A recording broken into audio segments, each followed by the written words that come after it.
Selamat pagi, salam dan teman-teman semua. Perkenalkan, kami dari kelompok 4 yang beranggotakan saya, Laura Kalendi, saya Nala, saya Dani, saya Raffi. Dan hari ini kami akan mempresentasikan verbal examination pelajaran budaya Melayu Riau dengan materi sejarah perjuangan rakyat Riau pada masa kolonial. Yang pertama adalah Riau menyerang Portugis. Jadi, pada abad ke-15, Malaka menjadi salah satu kerajaan yang kuat dan makmur berkat letaknya yang sangat strategis di Selat Malaka dan kemampuan dalam mengelola sumber daya alam dan manusia secara baik. Wilayah ini yang termasuk dalam provinsi Riau mencakup kerajaan-kerajaan seperti Kerajaan Indragiri dan Gasing. Kejayaan Malaka merebak hingga ke seluruh Eropa sehingga Portugis dengan Raja Alexander IV segera mengarahkan perhatian kepada Malaka. Pada tahun 1509, Portugis segera bergerak menuju ke arah Malaka dan pada tahun 1511, Portugis berhasil menguasai dan meruntuhkan kawasan dari Malaka. Lalu, penyerangan ini tentunya bukanlah sebuah kebetulan, melainkan rencana dari bagian besar Portugis dalam merebut dan menguasai kawasan Asia Tenggara, yang dimana kawasan Asia Tenggara dikenal sebagai kawasan yang kaya akan rempah-rempah. Lalu, jatuhnya Malaka ke tangan Portugis ini menandai periode kolonialisasi oleh bangsa Eropa yang bertahan hingga kemerdekaan Indonesia pada tanggal 17 Agustus tahun 1945. Walaupun Portugis berhasil menguasai Malaka, tetapi Portugis ini tidak bisa menguasai kawasan Malaka secara keseluruhan. Sultan Mahmud yang berhasil selamat dari kejatuhan Malaka segera melarikan diri ke Bintan dan Kampar, dan di situ ia melakukan berbagai perjuangan dalam melawan penjajah seperti Portugis. Di sisi lain, Portugis merasa tidak nyaman karena dapat perlawanan ataupun penyerangan dari kerajaan-kerajaan tetangga yang terus terjadi dan mereka tidak mau tunduk kepada mereka, itu Portugis. Lalu, sultan-sultan yang kini berada di wilayah Provinsi Riau seperti Sultan Husain dari Gasing, Siak, dan Narasimha II dari Indragiri segera melakukan perlawanan dan membentuk aliansi. Mereka membentuk aliansi dan pasukan dengan Hamadim yang merupakan seorang pemimpin dari Laskar Melayu di Bintan. Pada tahun 1512, setahun setelah kejatuhan Malaka, Hamadim diutus oleh Sultan Mahmud untuk membentuk aliansi, bergabung dengan pasukan-pasukan Gasing, Bukit Batu, dan Butalis, dan melakukan berbagai perlawanan dengan bangsa Portugis agar mereka jatuh dan tidak merebut kawasan-kawasan negara kita. Jadi serangan pertama ini dilakukan pada tahun 1512 dengan pasukan Riau yang menyerang Malaka lewat timur di Johor. Namun, serangan tersebut dipatahkan oleh Portugis yang dipimpin oleh Fernão Pérez de Andrade. Meskipun serangan tersebut berakhir dengan kegagalan, tekad rakyat Riau untuk terus menyerang Portugis tidak surut. Jadi pada tahun 1516, pasukan Riau kembali menyerang Portugis. Namun, serangan kedua tersebut juga akhirnya berakhir dengan kegagalan. Pada tahun 1520, Narasimha II dari Indragiri memimpin sendiri pasukannya untuk melawan Portugis di Malaka. Rakyat Riau mengepung Malaka, namun pengepungan tersebut menyebabkan terjadinya kelaparan di dalam kota karena pasokan makanan yang ikut terhambat. Akhirnya Narasimha II menarik kembali pasukan-pasukannya untuk kembali ke Bintan, meskipun dia masih mengirimkan pasukannya untuk berkuat Laskar Melayu di Bintan. Pada tahun 1527, Narasinga II kembali memimpin pasukannya untuk menyerang Portugis di Malaka. Namun serangan tersebut akhirnya dibatalkan setelah mereka mendengar bahwa Bintan telah jatuh ke tangan Portugis. Sebagai respons, Sultan Mahmud memindahkan pusat pemerintahan dan perlawanan ke Kampar. Portugis yang merasa lebih kuat mencoba untuk mengendalikan Selat Malaka secara sepenuhnya dengan mencoba untuk merusakkan pusat pemerintahan dan perlawanan yang terdapat di Gasir, Bukit Batu dan Bengkalis pada tahun 1537. Meskipun demikian, usaha tersebut tidak berhasil dengan sepenuhnya. Pada tahun 1547, saat Portugis sedang menyerang Aceh, Siak, Bukit Batu, dan Bengkalis, kembali bangkit dan bergabung dengan pasukan Aceh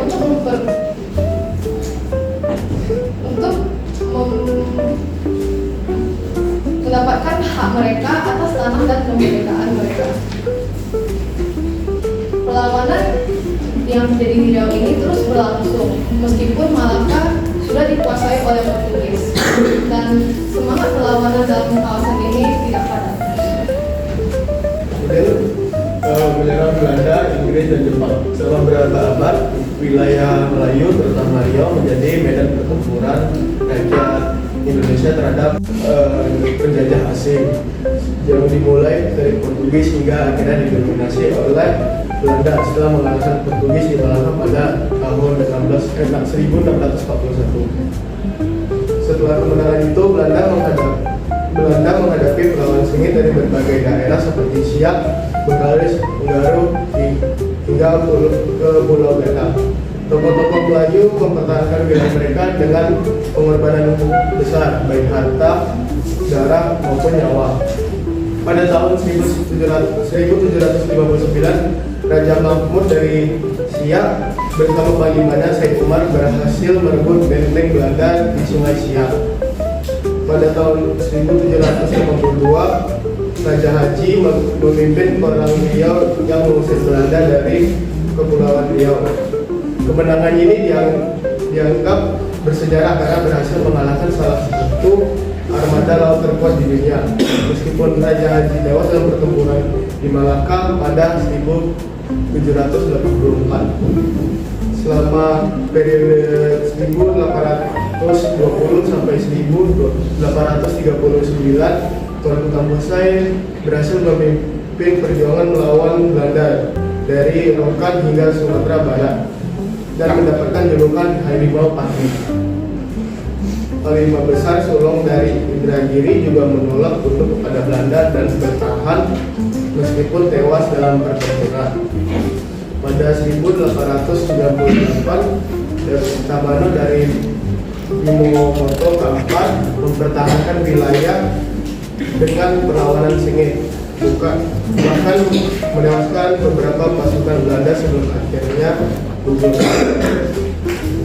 Kemudian perlawanan di Yamamoto berlangsung hingga melakukan eksploitasi sungai Laut, di mana Belanda harus melawan masyarakat setempat yang menggulingkan kayu besar dari bukit tinggi untuk mengusir Belanda dari tempat mereka. Kemudian Belanda berhasil menguasai Kabupaten Kuantan pada tahun 1905. Sultan Zainabul Abidin berhasil menolak dan bekerjasama dengan Belanda, dan ia berusaha mencari bantuan dari negara lain untuk membantu melawan Belanda. Namun akhirnya ia ditangkap oleh Belanda dan dipenjara untuk selama hidupnya.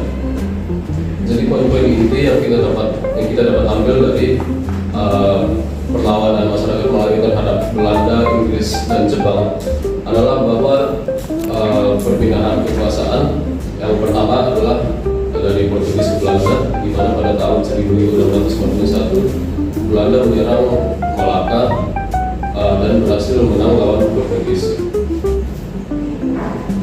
Kemudian perpindahan kekuasaan yang kedua adalah pada saat Perang Dunia Kedua, ketika Jepang berhasil merebut Indonesia dan sebagai bagiannya dari Belanda. Kemudian tambah dari perlawanan mulai melawan Belanda, Inggris dan Jepang adalah Tuan Guru Tangkusai, Sultan Raja Haji, Raja Mahmud, Datuk Tarbano, dan Panglima Sulo. Kemudian ada pengusir Inggris dan Jepang. Perlawanan masyarakat Melayu Riau terhadap penjajahan Inggris dan Jepang terlihat sangat jelas dalam sejarah perjuangan mereka.